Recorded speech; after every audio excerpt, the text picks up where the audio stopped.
Well, hey, you guys. So recently, Vox came out with a video about why it's hard for Americans to retire. And of course, that immediately caught my attention because I could see how people think that.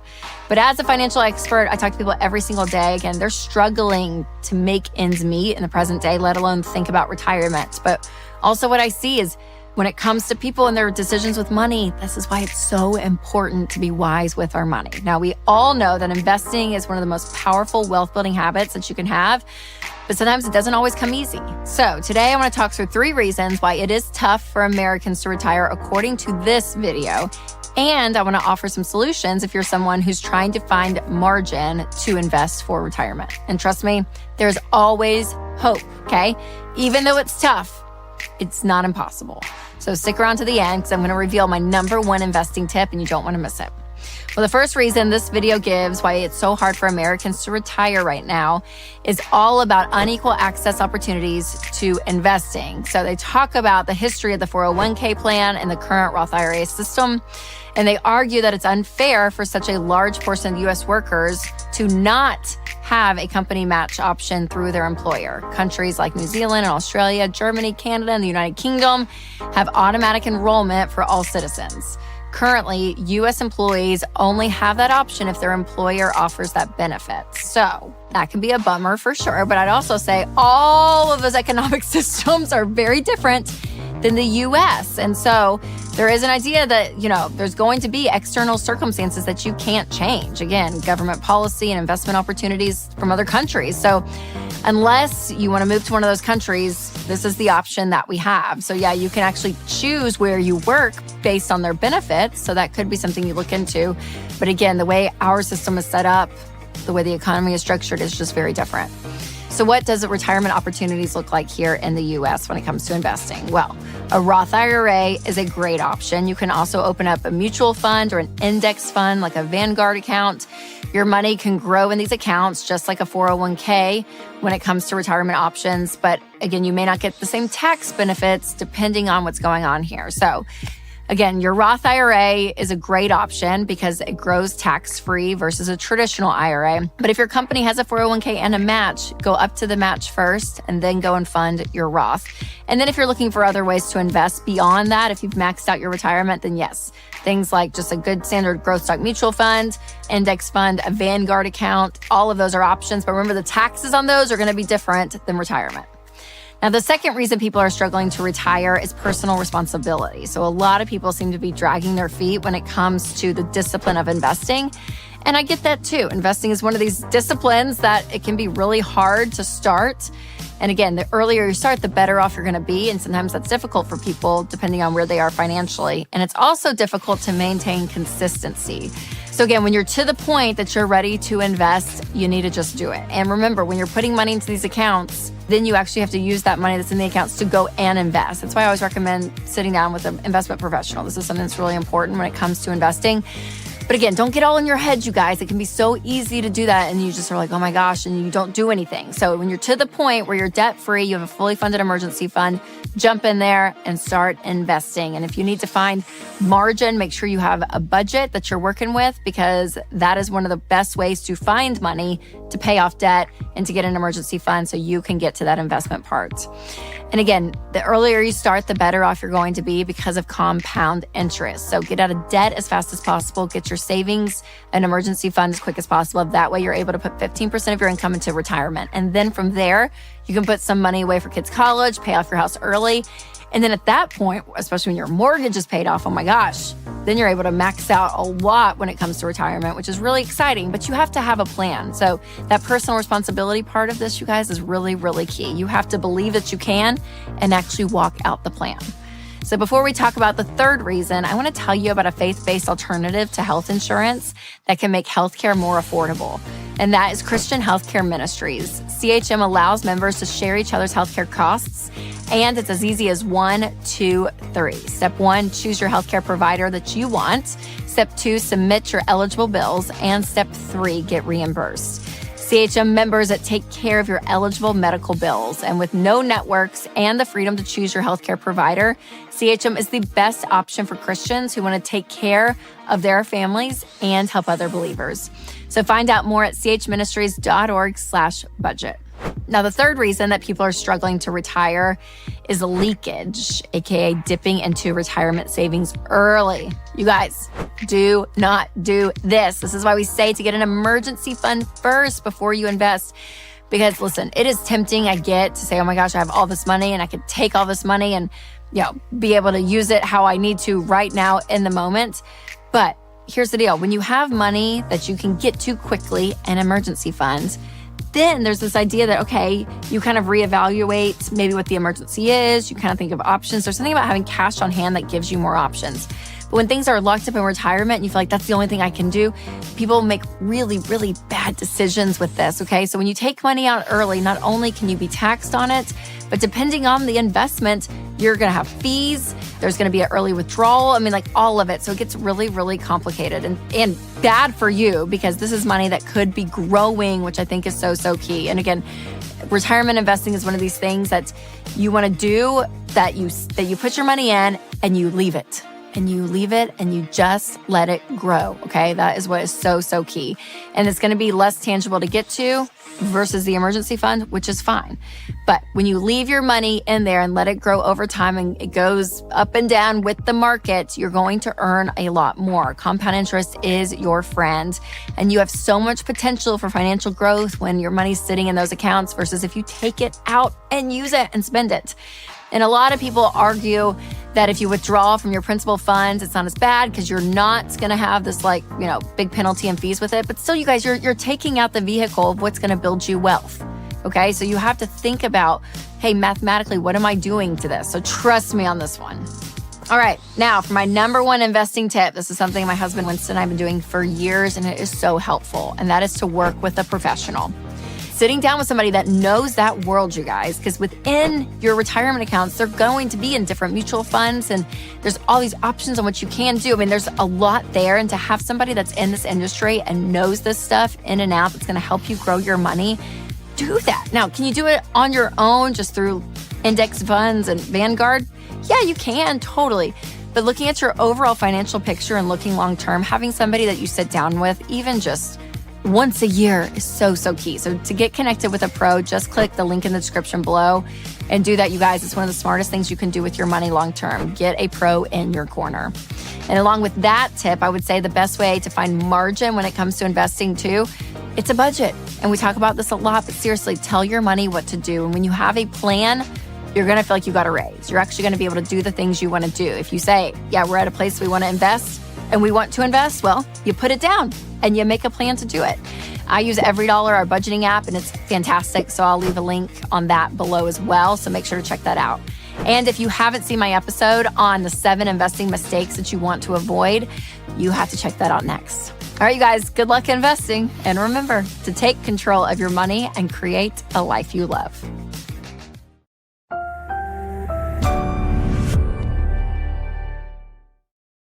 Owning a home is a major financial win and a big responsibility. So whether you are revamping the home that you're in to make it a long-term home, or maybe you're looking to sell soon, here are 5 smart, cost-effective updates and 4 common mistakes to avoid. Now make sure to like, subscribe, and share this episode with a friend. All right, we'll start off with the positives. So the upgrades that are worth it. Number 1, your kitchen and bath. Yes, this will pay you back. These are 2 spaces that often require the biggest overhaul because you have flooring, cabinetry, fixtures, appliances. Like there's a lot that goes into this. But according to a 2025 study, a minor kitchen remodel can increase your home's value by 13%, aka you earn back 113% of what you spent on it. So it's a great investment. Now, make sure to choose more, light to neutral colors. I think that obviously is just better for people to envision their life in that versus like loud things, loud colors. We don't want that. All right, number 2, neutral tile and hardwood are always a plus. So when we're talking about kitchens and bathrooms, tile and hardwood floors are a great way to update those spaces and really add some value. Now, just make sure you choose colors and tones, again, that are natural. Again, it feels a little bit, that people can just imagine themselves there. The millennials, we love our gray, but I would say start to stay away from that. Number 3, new carpet is better than old carpet. So if you can't afford to do hardwoods, across the house, just new carpet is great. Less carpet is ideal for a lot of buyers, but clean carpet, new carpet feels better. It feels fresh. It feels clean. No one likes old carpet. Ew. No, we don't want that.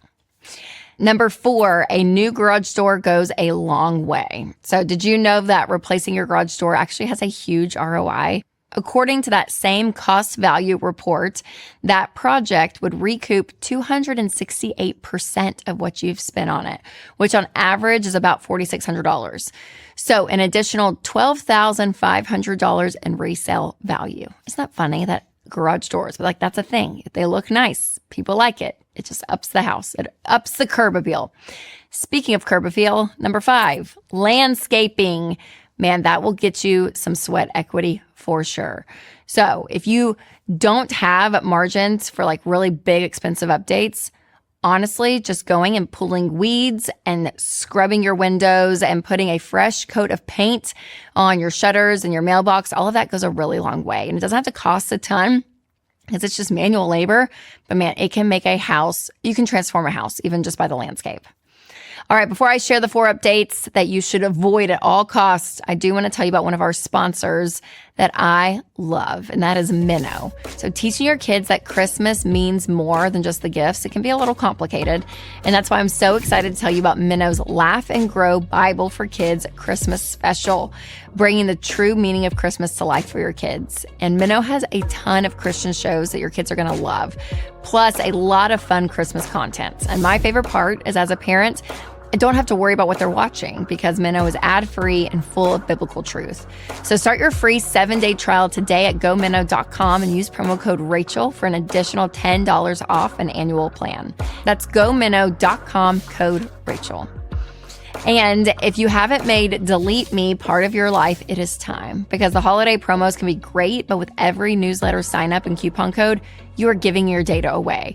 And that personal info can end up with data brokers who sell it to scammers.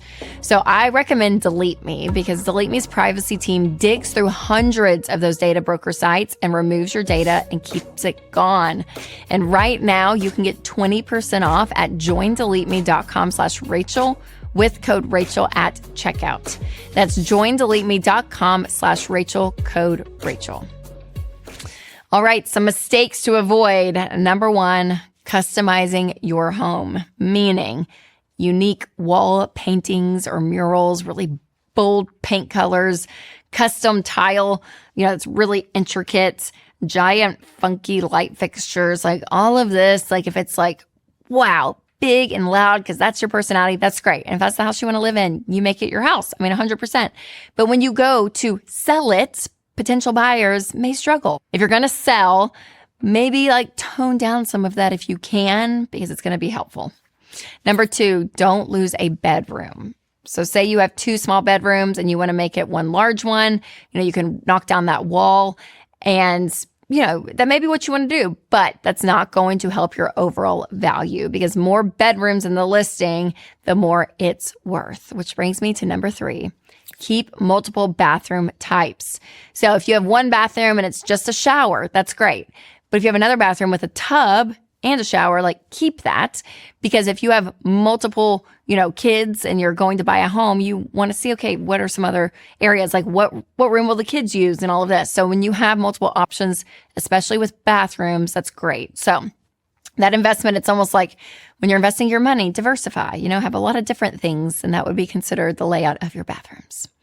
All right, number 4, hurts my heart a little bit, but swimming pools, yeah, they're almost always a money pit. Rarely do you get the cost of the swimming pool that you put in out when someone is buying your home.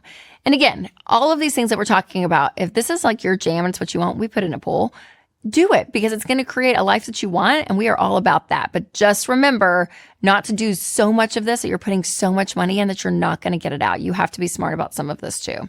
All right, when you are looking for resources to buy or sell your home, make sure to check out Ramsey Trusted, because there is access, again, to resources, real estate pros out there that can walk you through the home ownership process from start to finish, whether you are buying or selling. Or if you're weighing the pros and cons between building and buying, you'll definitely want to check out my episode, Building versus Buying a Home, which is better. You can click right here for that video, or if you're listening on podcast, I'll leave a link below.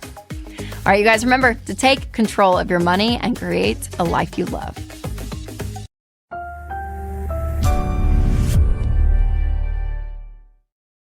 Hey, listen, it can be tough to build wealth in 2025, but don't let that frustration put you out of the driver's seat and sitting in the passenger seat and just be like, whatever happens, happens. No, you can actually direct where you and your money go in the future. So if you want to know what I mean by all of this, keep watching, because today we're going to talk about 5 of the most toxic and unhelpful lies that people believe when it comes to their financial situation. So let me know in the comments which ones really hit home for you, and make sure to like, subscribe, and share this video with a friend. All right, lie number 1, you ready? Is my situation will never change.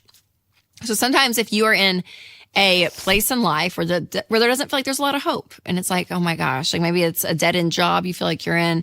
Maybe you feel like financially you just haven't made any headwinds like in the last like few years, and you're just like sitting there thinking, this is how my life is going to be. I just want to encourage you, over time, life is going to change, and in a good way, right? So you have the ability to make decisions in your life. And so things like a job, for instance, maybe you stay in a job for a while and you do great and you keep getting promoted and you keep getting raises, and your income slowly does go up over time. And so maybe that's a beautiful thing. Or maybe you end up quitting the job that you're like, oh my gosh, I'm just so miserable here. And you go find something that you're actually really passionate about doing. Normally, you will earn more money doing that thing that you're excited about. And so there's something about the income that does move over time. So feel hope in that. And then also know in your life, people and situations are going to change, and especially the people in your life. And that is where so many opportunities open up in life. And so whether that is deep friendships, maybe that's a romantic relationship, like whatever it may be from work and on, there's something about having people in your life that are different from season to season. It's a really beautiful thing that brings you different kinds of encouragement, brings you different opportunities even in life. And so remember, things in life are constantly shifting. So whether it's the job you have, it's the economy, the people in your life, things are going to change. So your life is not stuck where you are today. It will evolve over time. Lie number 2, my family just isn't rich or good with money. Listen, in Ramsey's national study of millionaires conducted a few years ago, we found that 79% of millionaires are first generation wealthy. Can you believe that? Okay, 8 out of 10, which is incredible, which shows you the majority of people that are wealthy in America today did not inherit their money. They did it by making wise decisions. And again, when I'm talking about wealth, I'm meaning that you have the ability to have $1 million net worth. I would consider that like doing real good. That can include equity in your home, retirement funds, all of that. But there's margin, there's breathing room. Like there's something beautiful about that. And that happens over decisions that are made month after month, year after year, decade after decade. It does not happen overnight, and it's not flashy and exciting. But let me tell you, the stability that can come with this idea of being in control of your money is a beautiful one. And you have the ability to make that decision. So regardless of what your parents have done or not done, you have the ability to make different decisions with your money today. All right, lie number 3 is I can't reach that goal until I'm married or have a spouse's income. So this is a real thing, because having 2 incomes in our world today mathematically advances you for sure, right? You're running a household. Now you have 2 people working. You get to work with 2 different incomes. Like you are going to probably build wealth faster. And studies do find married couples tend to build wealth faster. And that makes sense because there's 2 incomes usually coming in. We live in a world today where a 2-income household is very, very common. But what I want you to know is if you are single, if you don't have the 2 incomes, or even if you are married, but your spouse is at home and you just have that one, you still have the ability to build wealth. And there's really a beautiful thing, especially if you're single, you don't have someone else that could be like pulling you down, right? Like, I mean, we talk to a lot of people at Ramsey and their spouses are not on board. They're out spending and they're trying to like be wise with money. And like, it's just a hard thing to do catch up when both people are not on board. And so there's something about having this autonomy where I guess it's a good thing and a bad thing in a sense that like, it's all up to you. But that's the great thing is it's up to you, which is wonderful. Now, if you are married and you still have one income because one spouse is home, just know that it may take you a little bit longer, but that's a decision that you guys have made as a family. And that value system is what's going to bring a level of depth to your life because you're living out of your values, which is a really beautiful thing. So remember, whether you're single, just know, I know single people that are buying houses, they're paying off student loans, they're starting businesses, like they're doing incredible things. And so are people that are married that have one income. So don't just have this belief that we need two incomes to win. You don't. Money line number 4 and 5 are some of the most important beliefs to untangle. But first, I have to tell you about a subscription service that completely untangled my personal info from creepy corners of the internet. You guys, you have to check out Delete Me, because if you do not remove your personal data from the internet, it's basically like a billboard out there with your name, your address, your email, even your kids' names are out there. And sketchy data broker websites will collect your data, then they sell it to other sketchy companies, and then you're at risk for scams and fraud, and it is not fun. So the good news is that Delete Me goes in and removes your data to help protect you from phishing, harassment, and other online threats. Winston and I, we use Delete Me, and it saves us so much time and worry. So you guys, your family's safety and financial security are way too important to leave exposed. So sign up for Delete Me and take control. Go to joindeleteme.com/Rachel for 20% off, bringing your monthly costs to under $9. So click the link in the description. All right, line number 4 is, I'm not good with money because of my money tendencies. So I hear this a lot, that people have like these tendencies of like, I'm a spender, so I'm always going to be spending. Or maybe I don't like doing a budget and I feel tied down and I don't want to do a budget. Or maybe on the other end, people are like, oh my gosh, my money tendencies, I mean, maybe I'm a saver and I end up hoarding money because I don't want to spend it. And I'm actually more miserable doing this than feeling the freedom of not having all of this. Like, right. So I hear people from every level of different money tendencies. And let me just tell you, your unique money tendencies, yes, they are you. Okay. There's something wired within you that is beautiful and wonderful and great. And I want you to lean in those because those are who you are. But also they cannot be an excuse for you to be irresponsible with money. Okay. I think about the Enneagram. It's like one of my favorite kind of personality, I don't even know what you call it, but it basically diagnosis, usually what it feels like. But people will take that as an excuse and they're like, sorry, I'm just so mean. I'm an Enneagram 8. And I'm like, no, you're just a jerk. It's not because you're an Enneagram 8 or like, I'm so late. I'm a 4, so I'm always just so late. No, like no, you have to be a responsible human being, right? So we cannot let it be an excuse. We have to see and correct as adults and be mature in social situations and in life. Like that is part of growing up. But also remember that uniqueness within you has its strengths. So leaning on those is great. But this whole like, I'm going to just surrender to the fact that I can never be great with money because my personality just doesn't lean to it, then you really are going to be miserable your whole life, because I think that mindset creeps into other areas where it ends up being an excuse. And so there is a part of like, hey, let's all be a grown up because I'm a spender. I'm a free spirit. I get it. Totally get it. But if I just spent and never took control of my money, I think I would be a ball of anxiety and stress. And I really think I can temper that down with having a level of a plan and control and saying no to myself when I need to. Like that is a healthy balance. So always remember, there's a healthy balance in all of the money tendencies. All right, line number 5 is my money won't change until the economy does. So I've heard this one a lot. I mean, there's been, so much about inflation, interest rates are high, gas prices are high, grocery bills are high, housing is high. Like so much feels like a lot in the past few years, especially if you are even more of a Gen Zer and you're like entering the workforce and you're like trying to do this really well. And it's like everything is just so expensive. And it's easy to blame the economy on it because there's some truth to it, right? Like it is more expensive. But also if you sit back and let that excuse hold you back and causes you not to move forward and have any level of action, then you're going to be where you are. Okay. So there is something to be said of, yes, this is a truth. Things are more expensive than they were 3, 4, 5 years ago. And that sucks. Like, I don't like that. So what does that mean now for me? What do I have to do with that? And so maybe it is tempering expectations. Maybe it is, I'm gonna have to work a side hustle for a little bit to pay off this debt. Maybe it means, understanding that, okay, I'm gonna have to cut back on where I shop, and I can't shop at the fancy organic grocery store. I have to, go somewhere that's less expensive, but still has great food, like Aldi, for instance, right? Like there are things that you have to make decisions about that counteract what's going on in the economy. But if you just sit there and stay in the excuse of, well, it's just the economy and that's what it is. And a lot of people are there because I scroll on Instagram reels and I see people that just sit there and complain about it. And I get it. It sucks. So I think acknowledging that, but also if you stay in that, you're not going to move forward. So you have to build a whole new set of different expectations and values around your money to counteract what's going on in the economy. And that's actually a really beautiful thing, because if you have that flexibility within you to make different decisions, and then let's say the economy's great and like inflation's really low and interest rates are really low and all this, then you're going to be like way ahead of the game, because I think you have tempered a really hard economy. And when it goes well, that's what's going to be magnified in you, which is a really beautiful thing. All right, listen, if you are fired up and ready to change, then there is a ways to do this, you guys. Okay, so a couple of things to think about. Number one, doing a budget. If you have not downloaded EveryDollar, it's a free budgeting app. It's amazing. So I'll put a link down below, but this is a way to really get in control of your money and start with some of these lives to kind of putting it on paper and actually seeing it visibly, like on your phone, and visually seeing what's going on with your money can actually combat some of those lies, because facts are your friends, especially if you feel like you're in a hopeless situation. Getting the facts is really, really important.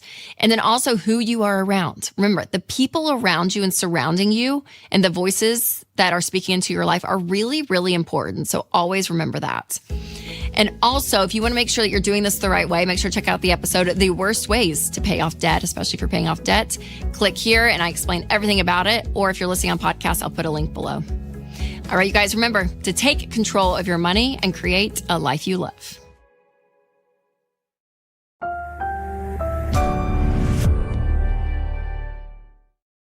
Am I the only one who constantly hears buzzwords like productivity and the work-life balance and boundaries and self-care? And sometimes it feels more exhausting just trying to keep up and be like right on all of these trends. So today, let's just talk about what rest should actually look like and how it affects your money. So make sure to subscribe, share this video with a friend as well. So first, living a balanced life isn't always about doing less, but it's usually about doing things sustainably. So this does require some boundaries around certain areas to really make sure that you thrive, because life balance is just not real. You're not going to be balanced in every part of your life all the time. You're not.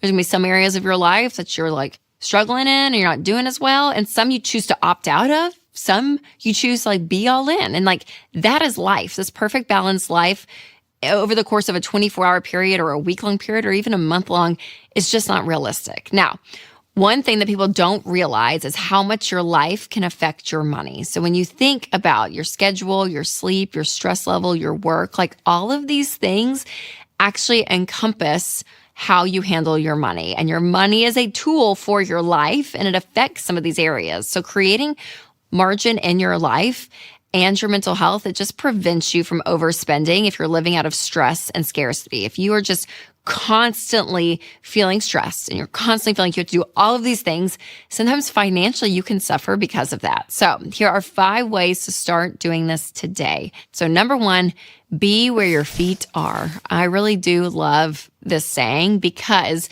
if you constantly are on your phone and you're doing work and all of it, until 9 o'clock, 10 o'clock at night, and you never clock out, yes, maybe you're being quote unquote responsible, but also it can be exhausting to you and you're not being present in your life. And what's crazy is if you're constantly thinking about work while you're at home, your home life is going to suffer. And then vice versa. If you're at work and you're constantly thinking about home, like it's going to suffer too. So it's this idea of be present where you are, and where you have to create boundaries. Maybe you need to create some even around work. And it's tough because in today's world, it feels like everyone's on call because everyone has a cell phone. You can text, you can email. And so sometimes it is you having to set up some of those uncomfortable boundaries. And maybe you're not able to in this moment, in this specific season of your work, but getting to a place where that is sustainable is really important. So be where you are. Number 2, sacrifice for a season. So yes, there is a season of grind. Like, right, this is for your work, for your money, for your family. Like sometimes it is a grinding season. But instead of feeling like you need to do everything, maybe you narrow it down during those seasons to what's important to you. So there may be a time, I have, different schedules with work. And sometimes it is a season of travel and I'm gone a lot because of work. And if that's the case, I know I'm probably not going to see my friends a lot during that season. And so I have to keep up with them in other ways. I'm probably not going to be consistent on family dinners because I'm out of town. And so there are going to be areas of my life that are not as great and achievable in that because of something else. But then vice versa. There's going to be times where I have a lot of downtime and I'm like, hey, I'm going to use that downtime to reconnect with friends, to be with my family. So again, it's all about being very, very intentional with that time. So there are going to be seasons of sacrifice and seasons of grind, and that's not a bad thing, but it can't be long lasting. It has to be just for a season. Now, one thing that actually can remove my stress from my life every single day is delete me. So if you don't remove your personal data from the internet, it's basically like a billboard because your name, your address, your email, even your kids' names are out there on sketchy data broker sites. And you see those data brokers collect your data and then sell it, and that puts you at risk for scams and fraud. So here's the good news. Delete Me goes in and removes your data and helps protect you from phishing, harassment, and other online threats. Winston and I, we use Delete Me, and it saves us so much time and worry. So you guys, your family's safety and financial security are way too important to leave exposed. So sign up for Delete Me and take control. Go to joindeleteme.com/Rachel for 20% off, bringing your monthly cost to under $9. Or just click the link down in the description.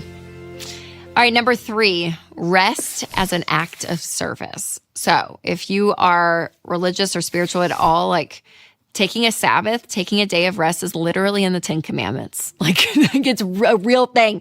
So rest, it's not selfish, okay? Like it is actually an act of service because when you rest, then you're able to handle your stress better, your insecurities, your frustrations, like all of that. Like when you have rest and margin and space for you in your life just to be, it creates a level of peace. If not, you are running around constantly stressed and it ends up going to other people. So give yourself some rest. It is such a good thing.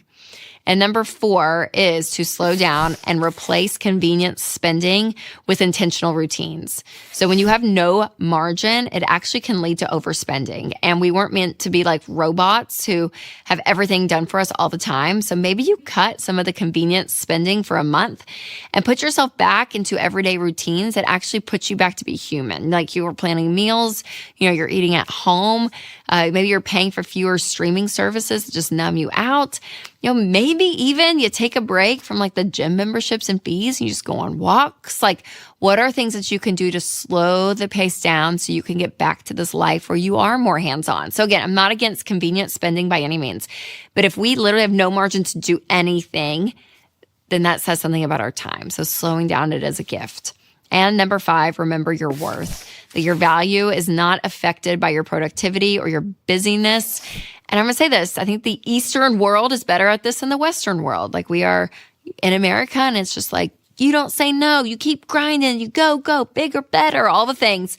And not that that's always bad, but there is something to be said about, again, having margin and peace and slowing down. And so there's just something beautiful about that. And we're not great at that always because we do take our value and place it on what we're achieving in life. But if you weren't achieving anything in life, you still have value. So it's always important to remember that. So that's a couple of lies that culture tells us about life and money, but there are countless more. So be sure to check out 6 lies culture tells us about money. That's coming up next. You can click there. Or if you're listening on podcast, click the link below. All right, you guys, remember to take control of your money and create a life you love.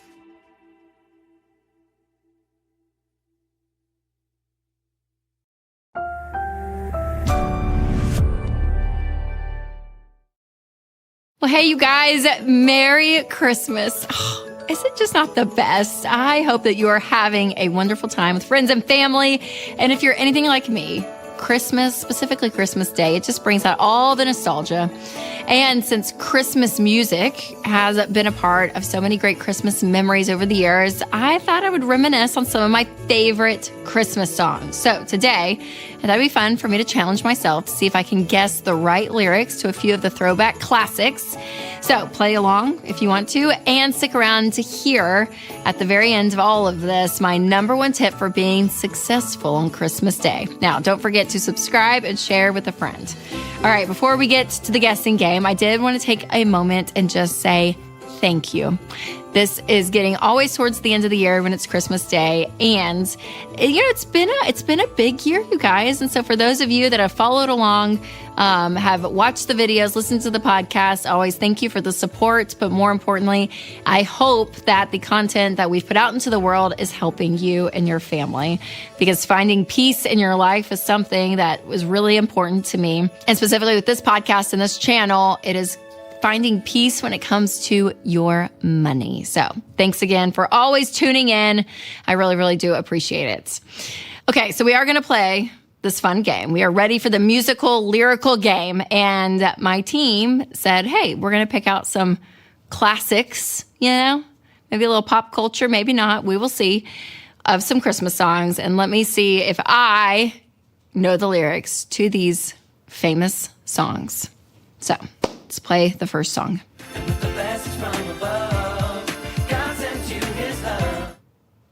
Everything's okay. Merry Christmas and happy holidays. I got that. Check. Thank you, NSYNC. Thank you very much. Happy holidays to you as well. God, what a great one. Okay, next.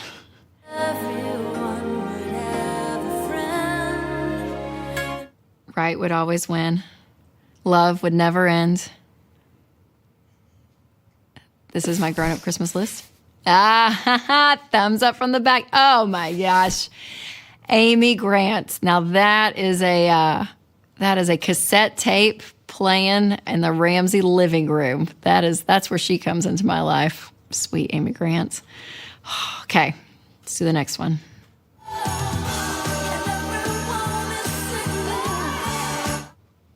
I hear those sleigh bells ringing. Santa, won't you bring me the one I really need? Please. Oh, man. I lost it. Okay.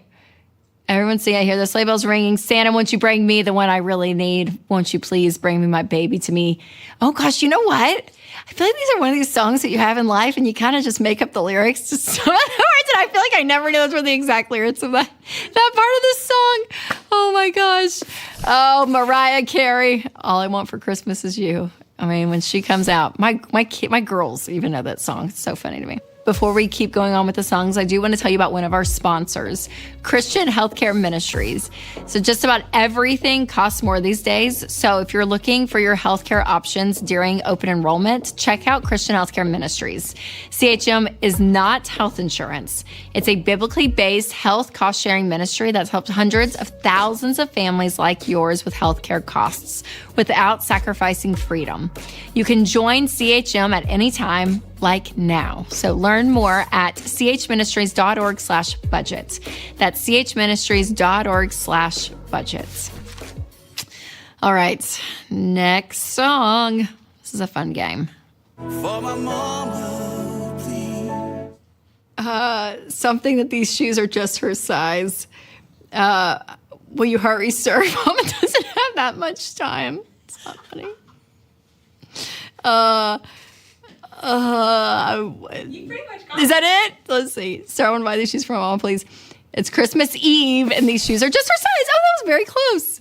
Man, what a sad song. I mean, way to bring the Christmas joy. Christmas shoes. Oh, God bless. All right. This is a good one. So are you happy tonight? You're all that I need. Underneath the tree. Is that it? No, not at all. No. Presents, what a beautiful sight. Don't mean a thing if you ain't holding me tight. Oh, wow. Way off. Kelly Clarkson. That's a great song, too. Underneath the Tree. All right. Okay. Last one. Obviously not good with music. We're seeing that.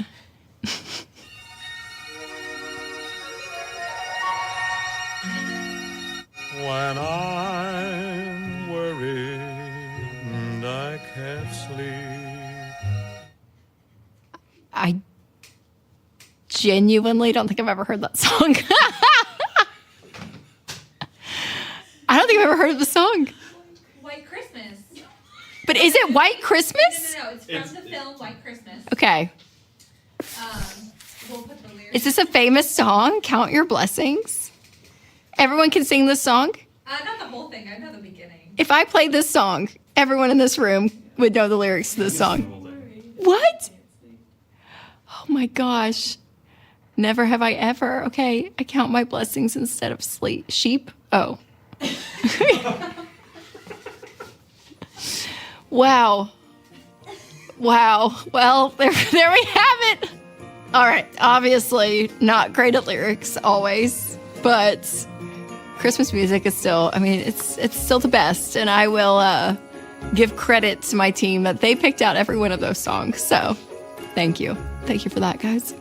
All right. So when it comes to having a successful Christmas, always remember this is about being with friends and family, and those things don't cost a thing, right? When you actually enjoy and appreciate the things that money can't buy, like that is where tremendous joy comes from.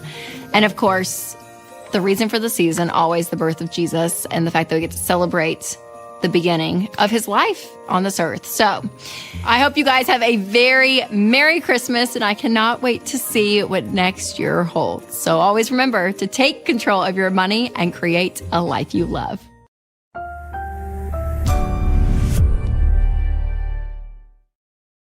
So when you hear people say like, oh, well, rich people have struggles too, sometimes there's like an immediate eye roll, which I totally get.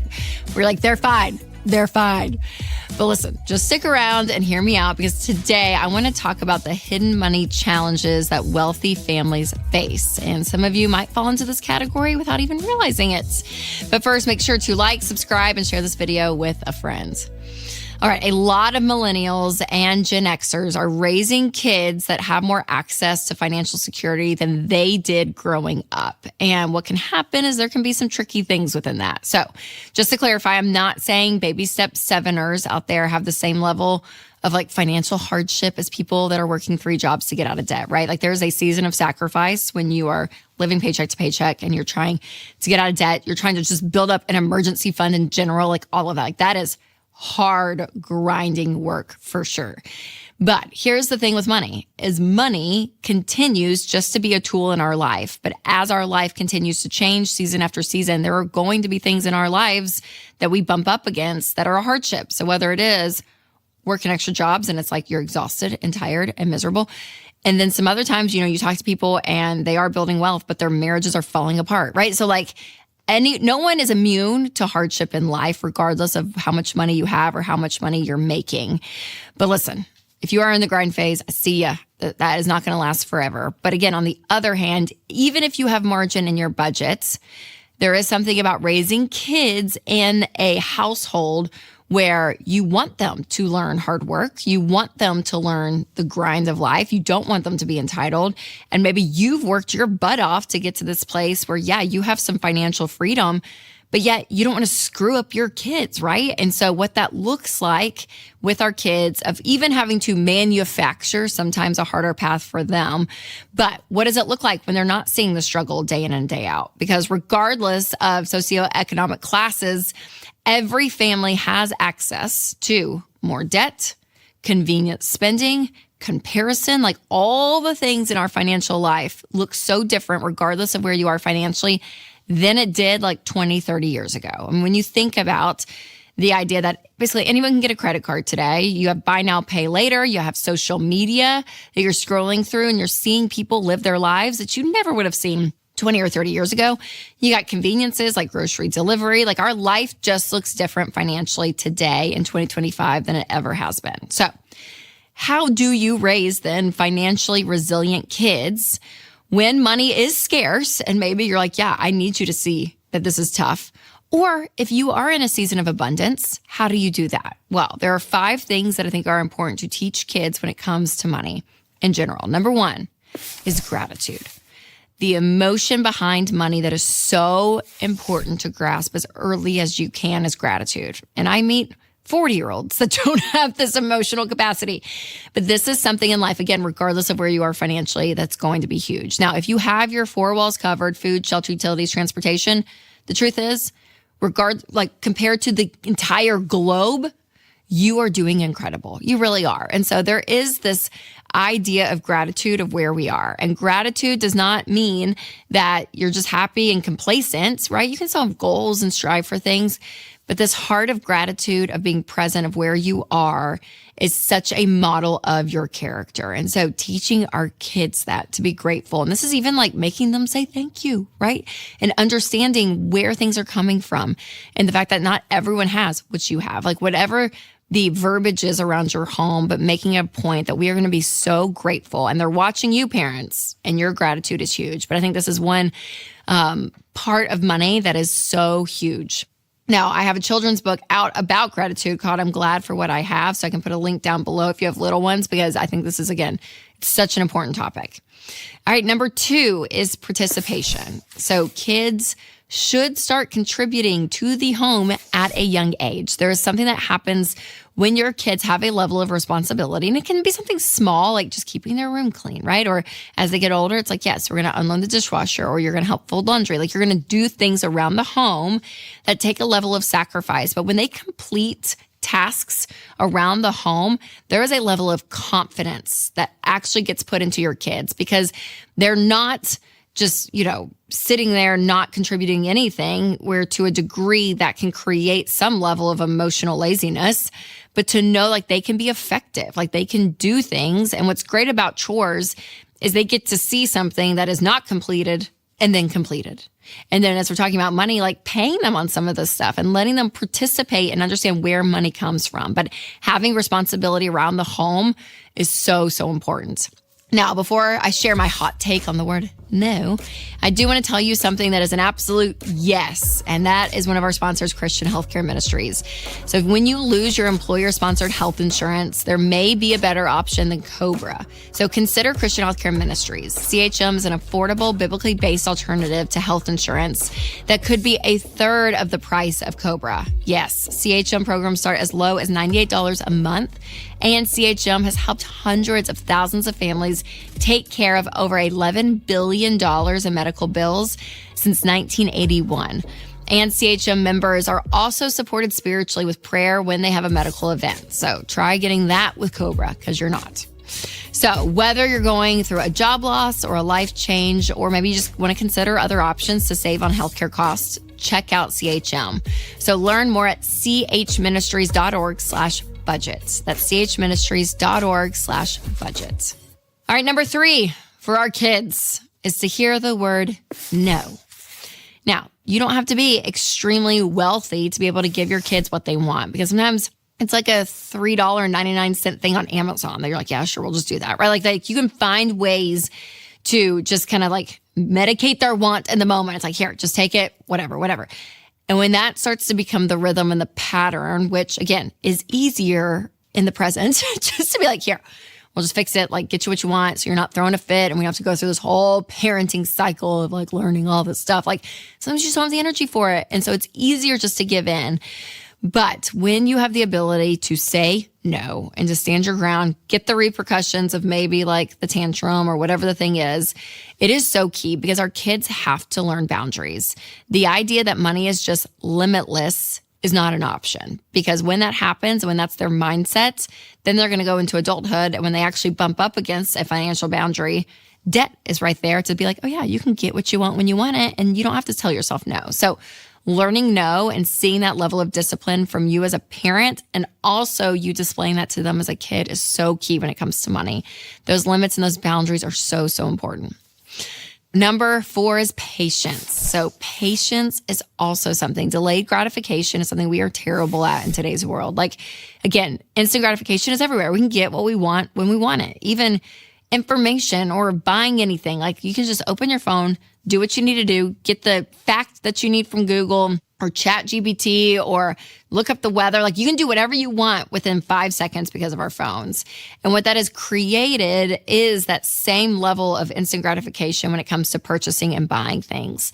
So having the patience to save up and pay for something is huge. And this is true as adults, but also your kids should do the same. So have the patience and have them have a goal of something that they're saving up for, something that's kind of out of reach for them, but it's good for them not to get it in the moment, but to do that. And then also we do no spend months as well, because sometimes it's like, even if they have the money to spend because they've done chores, sometimes it's just like they just want stuff all the time. And you're like, y'all, stop asking.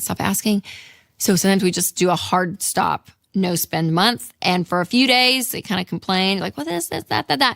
And then it's amazing. After a while, they're fine. And they go back and play with what they have. So patience is key. Number 5 is to sit in disappointment, because let's be honest, disappointment is the concept of real life. Like in real life, we feel so much disappointment on so many things at different levels in life, but man, it is real and you have to know how to cope with that.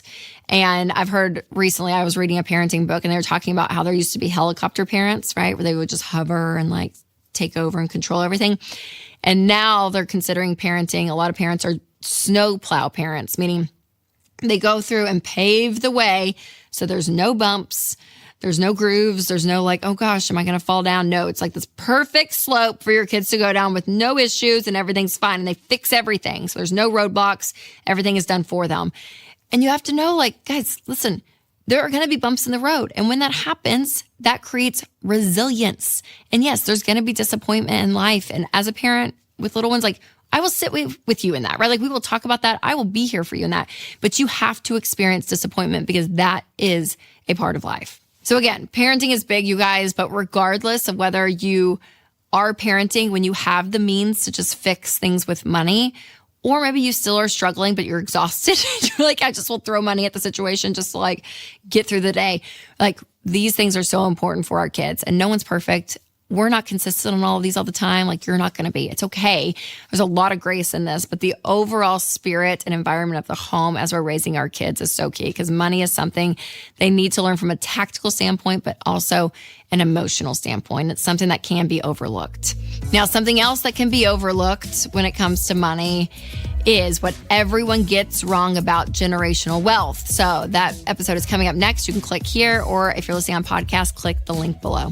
All right, guys, remember to take control of your money and create a life you love.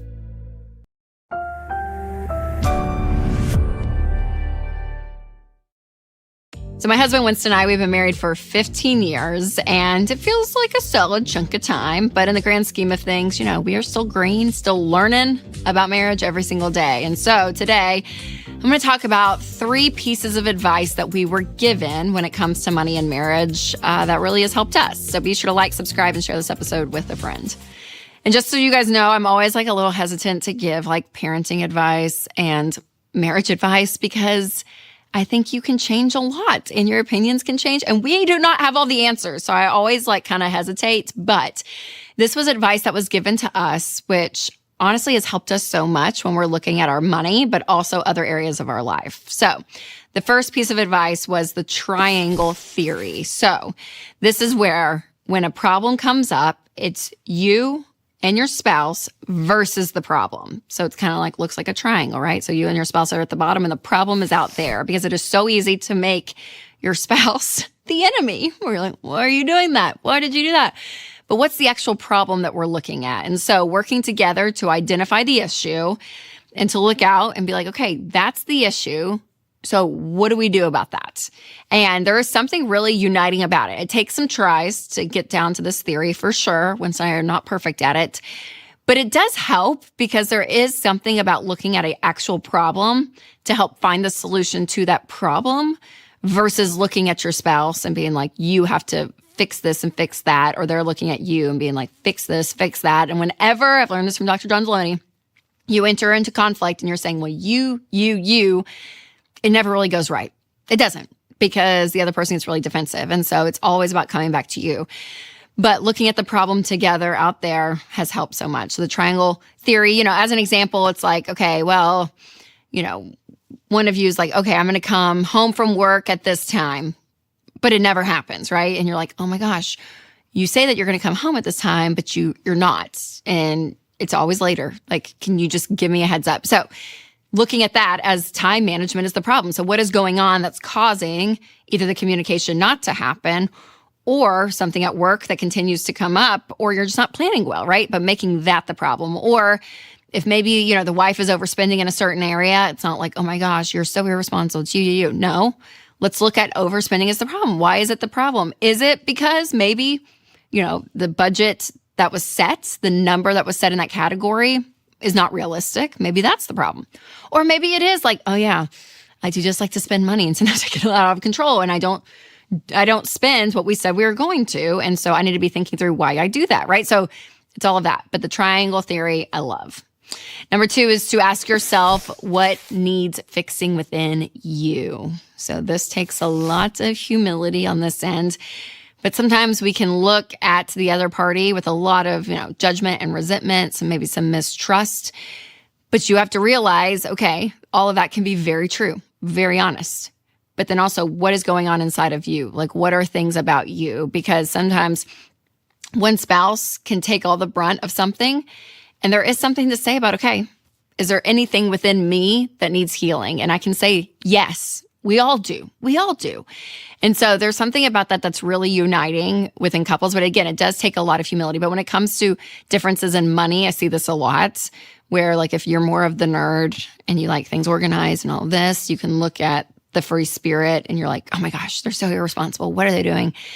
They don't care about details. Like, oh my gosh, they need to grow up, whatever. But you can learn something from that free spirit. And then the same free spirit, you can learn something from the nerd. So we can always be looking to each other and knowing, okay, I can learn something from you because there's something in me that constantly needs to be learning and growing. And so there's something really humble about that approach, which I love. All right, before I share more, I want to tell you about one of our amazing sponsors, Christian Healthcare Ministry. You guys, health insurance costs are only moving one way, and that way isn't down. The wait times are longer, and it's harder than ever to get anything approved. And if you feel like the system is working against you, try Christian Healthcare Ministries, a biblically based alternative to health insurance. CHM is a health cost-sharing ministry that's helped hundreds of thousands of families take care of healthcare costs, stay true to their values, and avoid getting tied down by miles of red tape. You guys, there is a better way. CHM programs start as low as $98 a month. So find out more and join at chministries.org/budget. That's chministries.org/budget.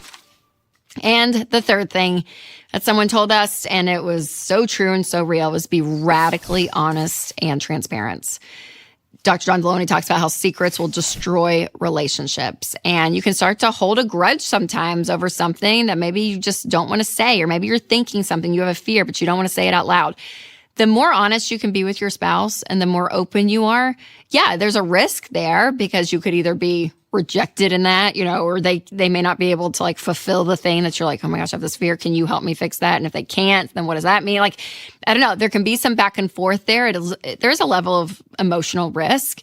But if your spouse is someone that you trust and that you have respect for, and you're like, yeah, they can hold it, that there's something about both of you, both parties coming in and saying, golly, I keep having this thought. I just want to say it out loud. Like there's something about that is so healthy and so cleansing.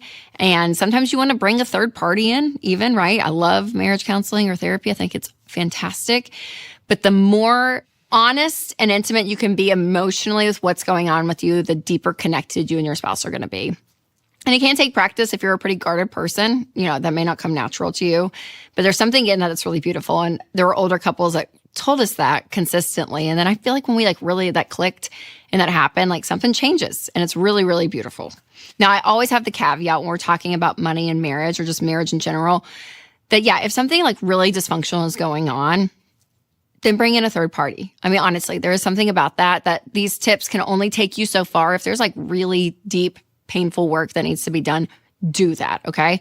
So I always say that with the caveat. But if you and your spouse are continuing to wanting to grow and learn, again, these are 3 things that have helped us throughout our marriage. And obviously don't have the perfect marriage by any means, but I am grateful that Winston does make me feel very heard and safe in conversations. And that is something that we have worked together and grown in, both of us having that. And again, not perfect at it, but it has helped over our 15 years of marriage. All right. If you are, though, looking for a fun and memorable way to connect with your spouse and to get on the same page financially, make sure to check out our next Money and Marriage Getaway.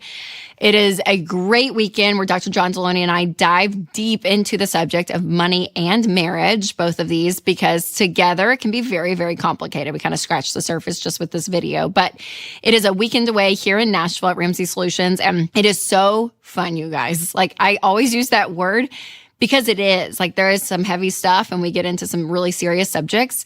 But overall, there's a beautiful thing about connecting with other people and knowing that you're not alone. And so if you want to check out the tickets, you can check it out down at the link I'll put below and you can claim your spots. But there's a couple for sale right now and we are pumped and would love to see you in Nashville. Now, when I think back on Wednesday night's early days, I wish we had known a thing or two about what not to do. But if you are there and you are newlyweds, make sure to check out my episode, Biggest Mistakes Newlyweds Make in the First Year.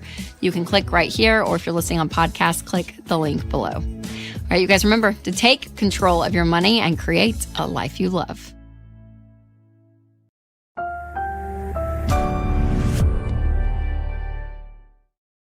Well, hey, you guys. So one thing is for sure is that it's easy to feel a little on edge right now in life because the election is right around the corner. And listen, our money and how we deal with our money woes, our money pros, that's what I was going to say, our successes, failures, all of it. It can feel like it's getting so caught up in the season that we're in with election stuff happening. So I don't know about you, but even when I've already made up my mind on who I'm probably going to vote for, I still catch myself being swept up, in all the social media and the posts and all of it. And you kind of feel like, to a point, oh my gosh, is the whole world just going to crash if this one person here or there gets elected? So everyone, let's just take a deep breath and let's get back to centered, shall we? All together now. Because listen, if you know me, you know that I love politics. I do. I watch the debate. I'm going to vote. In fact, a little fun fact about Rachel is one day I will be working the polling stations, one of those old ladies sitting there helping get you in the booth. I'm called to it and I will be there one day. Okay, so I'm all about it. I love it so much. But I also think we can get a little crazy during this time. So I want to just give us some truths around politics and our money today. And there's 3 truths that, again, I want to share and actually pair them with some of my favorite movie quotes. So it's going to be fun. Buckle up, but we're all going to get through this together. And if you enjoy this content, make sure to hit that subscribe button so that you get more content like this. All right, number 1 quote is, you can't trust anybody. You cannot trust anybody ever. Do you remember that quote? It's from one of my favorite movies, Bridesmaids, and Kristen Wiig, who is hilarious. She's in the jewelry store with the little couple that's like engaged, looking at rings, and she's like trying to like kind of talk them out of it because of her own woes in life. And like, anyways, it is so funny. But you can't trust anybody. I think it's a really good quote for our world today because let's be honest, when you turn on a certain news channel, you're probably going to get a certain message, right? And I think we've all know this. But again, it's anything from the House to the Senate to the Supreme Court to Fox News to CNN to social media. I mean, everywhere you look when it comes to this world of politics, there's going to be biases, okay? And let's be honest too, people make money when they kind of stir the pot. So naturally, they're going to stir the pot and our emotions are going to go crazy. So what I have found to do in my life, since you can't trust anybody, is to find people that you do trust, right? And this could be, family members, a friend, a mentor, like somebody that really has a level head about them. And that, again, is informed, I think, on all the spectrums when it comes to these issues. And to say, okay, yeah, I want to learn from them. And I want, again, for me, somebody that has the facts and that is least biased as possible. Because again, I think then you can take in your own convictions, your own perspective, and match with that. But if you find yourself just listening to people that just believe what you believe, I have found I'm going to challenge myself and shift a little bit and say, hey, I'm curious over here, right? Just like Ted Lasso says, don't be judgmental, be curious. So I think that's really important during this time, and finding those trusted voices is so, so key. All right, number 2 is drama. This is from How to Lose a Guy in 10 Days. It's a quote I say a lot around life. So I'm always like, drama. Talk about drama. Love drama. I love sometimes, when, there's ruffled feathers on both sides and you're like, oh yeah. You can kind of get on board and like, oh yeah, all the drama. But if we could just be honest here, right? Don't yell at me. But like Trump did not start World War III when he was in office, and Biden did not make us a communist country. Now, I'm probably gonna get screamed at from both sides of that. But here's the thing, you guys. Even though I love a great conspiracy theory, like I'm all about it, usually the extremes don't come true. It ends up usually hitting somewhere in the middle. So don't let your heightened emotions just turn you into a monster in your own life, okay? Because the truth is, again, these extremes on both sides probably realistically are not going to happen in the next 4 years. So let's be realistic and don't get mad at people that maybe think differently than you. It is so sad how many times relationships are absolutely ruined because of a political stance. So don't do that in your life, okay? So we can all look and see and be like, oh man, we can just, give a smile and just say drama.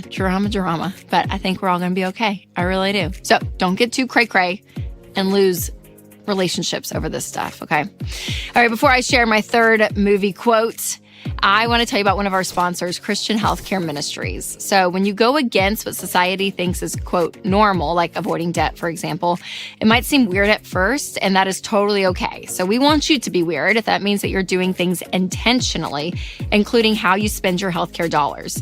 And one way to be intentional is with Christian Healthcare Ministries. CHM isn't health insurance, but they are a health cost-sharing ministry that's helped hundreds of thousands of families like yours take care of healthcare costs without sacrificing their freedom. So programs start as low as $98 a month, and you can find out more and join at chministries.org/budget. That's chministries.org/budget. All right, the third movie quote for this political season is, "There's no place like home."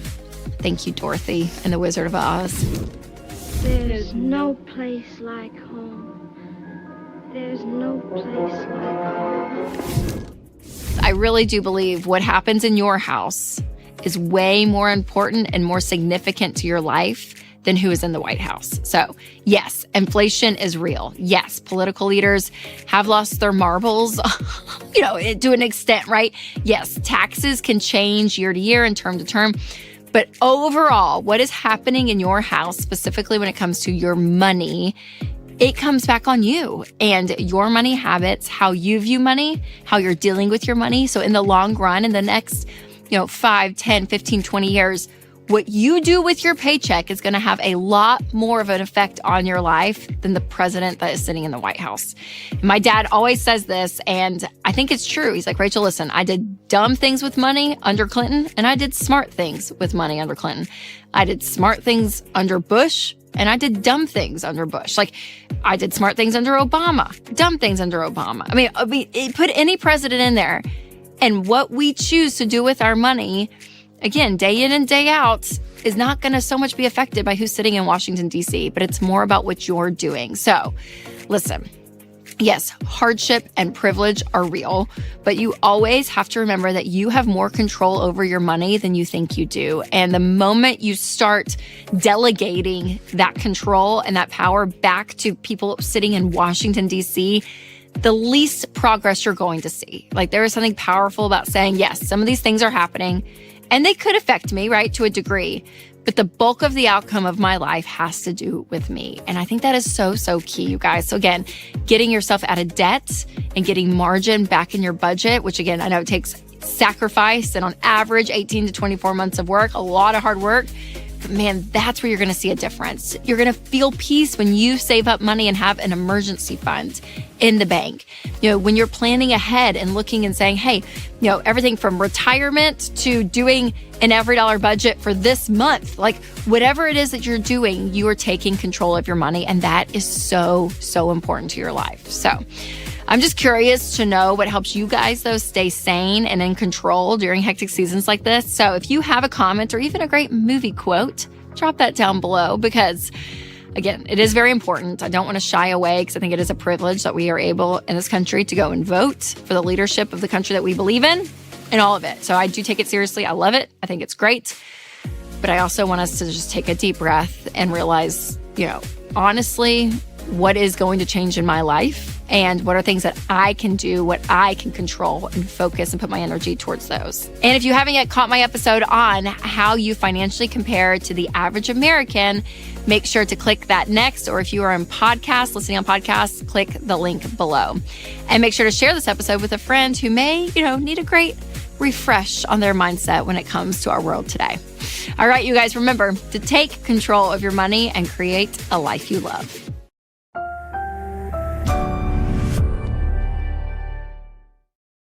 Well, hey, you guys. So today I want to debunk a myth that has caused a lot of people to feel the pressure to buy a home before they're actually ready.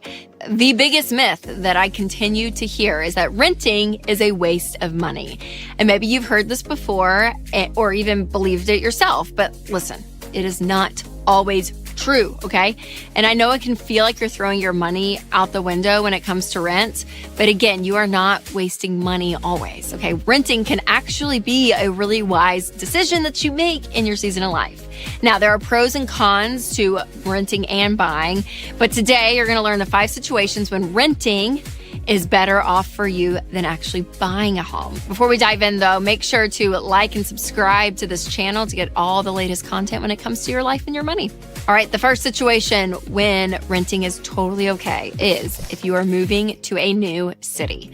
Listen, a new city obviously has all different types of towns around it. You can go in the city, suburbs, depending on traffic flow, all of it. And if you are new to that city, you have to learn the city before you go and buy. Because when you go and buy something, when you go and buy a house, you want to be in it at least 5 years. And so if you're moving to a new place, you want a good sense of what is going on in the city and the part of the city that you're looking at. Because if you're going to put roots down, making sure that you're actually going to enjoy that part. I mean, I travel all over for work and sometimes for vacation. And we actually just went to Denver with my family. And golly, we went to all these different parts of Denver and they all had different personalities, different styles, different, closer to the mountain, not. And you're like, yeah, this is just one city in all of America. And again, there's so many different facets of it.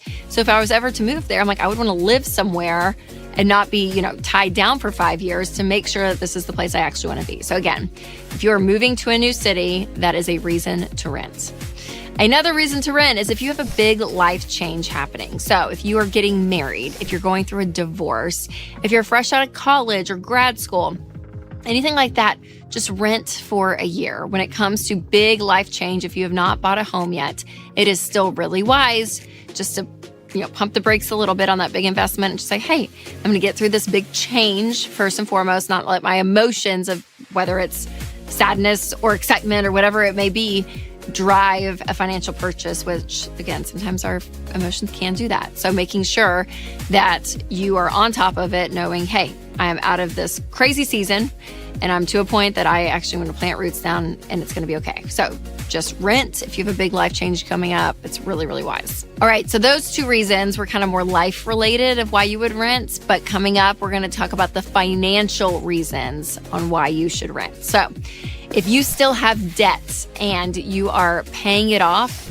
be a renter, okay? Do not go in to this idea of saying, golly, I have to go and buy a house when I have student loans and credit card debt and car loans. Because the truth is, when you have debt and payments going out, for a lot of people, and especially with inflation and how life is right now, living paycheck to paycheck can be a very real thing. And even if you have a little bit of margin, what ends up happening is if you don't have savings and you do have payments, and something happens to the house, heating and air breaks, or you have to replace your water heater, like these really expensive replacements in your house or fixes, you want to be able to have cash available to do that. And so that is really, really important. So again, making sure that you are completely debt-free is really key.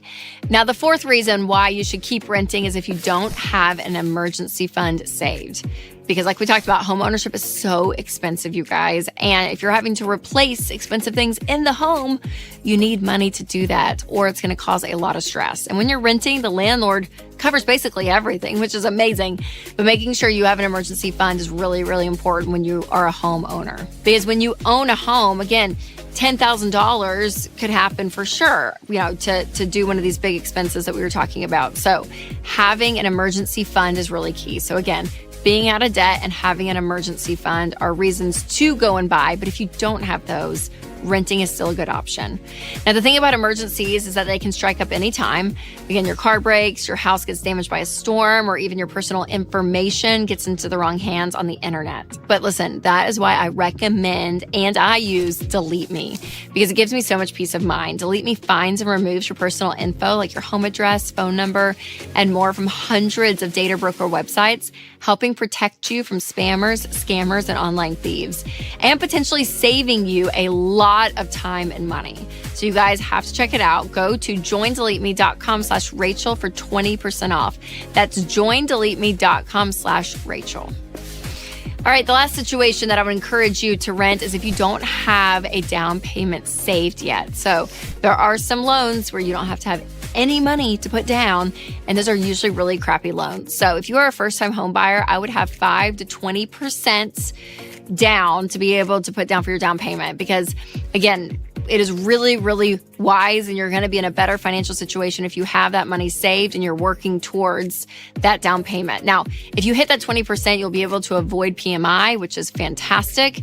But again, if you don't have that and you're a first-time home buyer, I know it can be expensive, so you can go all the way down to 5%, but you want to have some cash to put down for a down payment. Now, when you're getting your mortgage, I always recommend a 15-year fixed rate.